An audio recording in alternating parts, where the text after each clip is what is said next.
আজকে আমি আপনাদের সাথে নতুন পদ্ধতিতে আমি তালের ছিটা রুটি বা তালের ছিটা পিঠা কিভাবে তৈরি করতে হয় ভিডিওটি আপনাদের ভালো লাগবে আর থাকবে সারাদিন নরম তুলতুলে। পিঠাগুলো একদমই কিচ্ছু হবে না, খেতে ভীষণ মজার হয়। আর পিঠাগুলো ধরার সাথে সাথে খুব বেশি প্রেসার দিতে হয় না, আর খেতে হবে অসাধারণ এরকম নরম তুলতুলে। আশা করব ভালো লাগবে ভিডিওটি।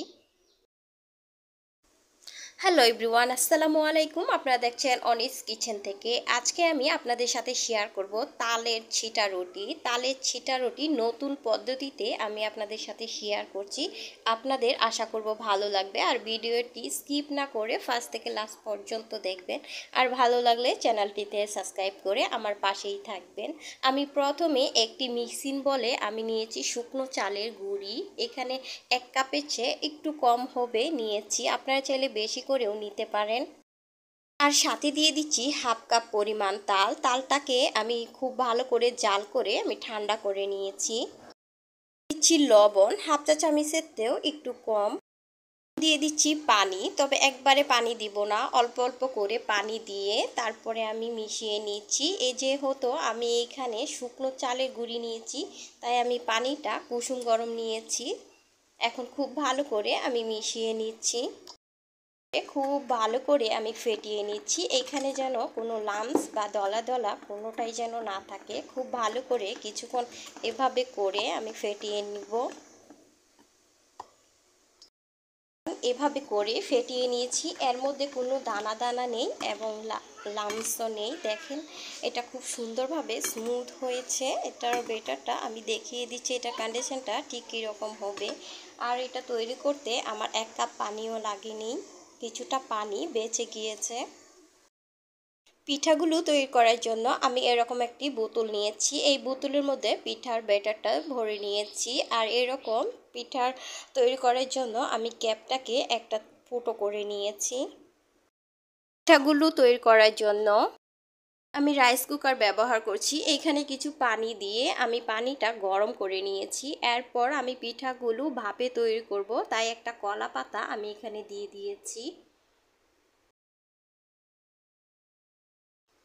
এখন আমি পিঠাগুলো তৈরি করে নিচ্ছি। এভাবে তৈরি করলে আপনার কোনো রকমের কোনো তেল লাগবে না। আপনি চাইলে ফ্রাই প্যানেও তৈরি করতে পারেন, এতে করে দেখা যায় ফ্রাই প্যানটা বারবার মুছতে হয়, তেল ব্যবহার করতে হয়। এইখানে কোনো রকম তেল ব্যবহার করতে হবে না। এটা খুব সুন্দরভাবে ভাপে পিঠাগুলো হয়ে যাবে, আর খেতে ভীষণ ভালো লাগে। একদম হেলদিফুল একটি নাস্তা, আপনাদের ভালো লাগবে।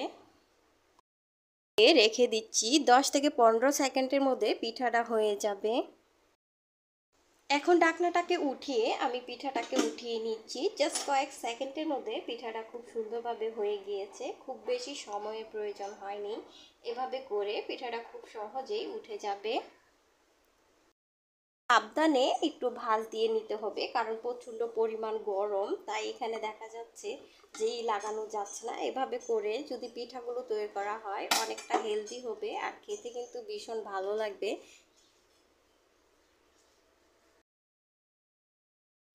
এভাবে করে তালের ছিটা রুটি বা ছিটা পিঠা যদি এভাবে করে তৈরি করা হয়, খেতে যেমনি মজা তেমনি অসাধারণ থাকবে। সারাদিন নরম তুলতুলে, একদমই শক্ত হবে না, আর সবাই ভীষণ পছন্দ করবে।